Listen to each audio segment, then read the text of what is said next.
Good morning, everybody. Thank you, Dr. Lim, for inviting me, and thank you, church, for inviting me.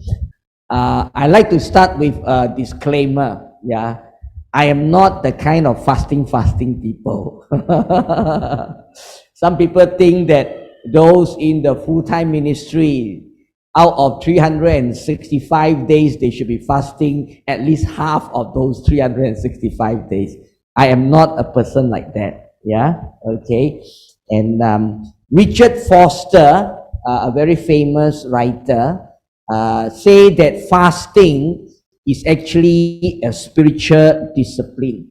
Yeah, what is spiritual discipline? Yeah, spiritual discipline are things that we Christian do when we call ourselves Christian, that contribute to our spiritual growth and maturity. For example, reading the Bible is a spiritual discipline. Praying is a spiritual discipline. Yeah, coming to church is a spiritual discipline. Giving to God regularly is also a spiritual discipline. Yeah, so Richard Foster put fasting as one of the spiritual discipline. Now, today, fasting not necessarily is a spiritual exercise. Yeah, it's not necessarily a spiritual exercise. In fact, many people fast because of health reason. And one of the most popular fasting is they call intermittent fasting, that many people are actually doing. Yeah, in case we don't know, what is intermittent fasting? Intermittent fasting is we eat in a bracket of 8 hours, and the rest of the 16 hours we don't eat. Yeah, every day consists of 24 hours. So we eat in the bracket of 8 hours. For example, if we have our first meal at 10 o'clock in the morning, then our last meal ought to be at what time? About 6 o'clock in the evening. So if we eat within that period of time, and then we don't eat the other 16 hours, this is called intermittent fasting. And many people say that intermittent fasting has a lot of benefit. Yeah, it can help us put down our weight yeah, for those of us who have diabetics or something like that, it can help us control. But we are not talking about that. Yeah, we are not talking about that. At the same time, fasting is not distinctively Christian. That means Christians are not the only people who fast. Yeah, in fact, almost all other major religions, they also have fasting. In fact, other religions may place fasting at a higher position of importance than Christian. Yeah, so not only Christian fast, but other people fast as well. Some of them are very serious. I remember when I was a long time ago, when I was working in JKR, in a government department. And when we work in the government department, we know that majority of those there are not Christian, you know, and they do have these people from another religion. They have a month of fasting. And when they do that, it's quite difficult for us, you know. The canteen is closed. You got no food to eat, you know. And sometimes when you tapao back and eat in the office, they will look at you and they expect you to hide somewhere, maybe in the storeroom to eat. Yeah. So there are other religions who place great importance and significance on fasting. So for Christian, what is fasting?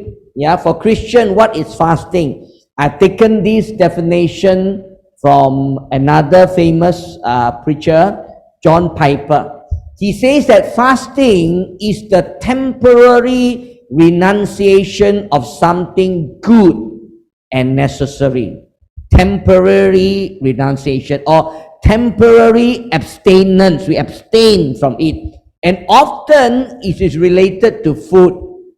Or if I can even add, as far as the Bible is concerned, fasting is related to food, and food is that something good and something necessary that we abstain. for a temporary period.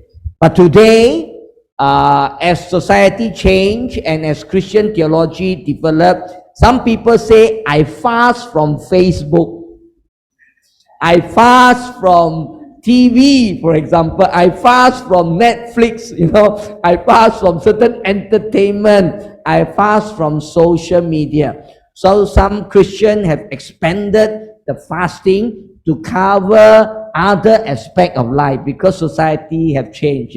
You can't imagine Jesus say, let's fast from TikTok,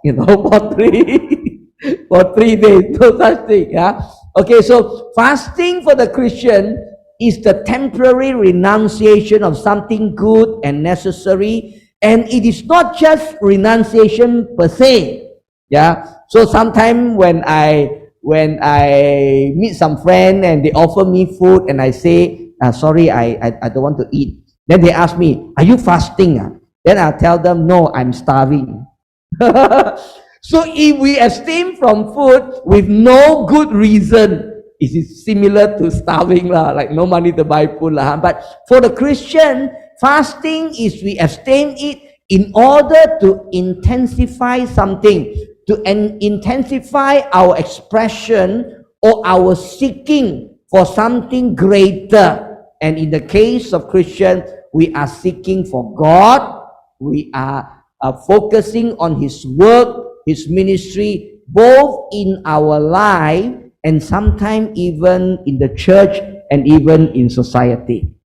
Yeah, so say this again as an emphasis. For Christian, fasting is the temporal renunciation, abstinence from something good, usually food, and in order to intensify our expression of need, our seeking for something that is greater, namely God and His works in our life. Now, much of fasting is found in the Old Testament.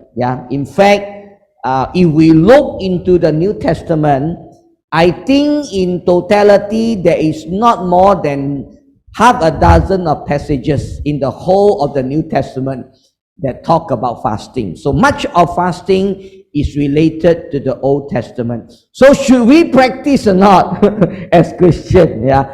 Jesus said that He has come not to abolish the Old Testament but to fulfill it. So we can continue to fast and to pick up fasting.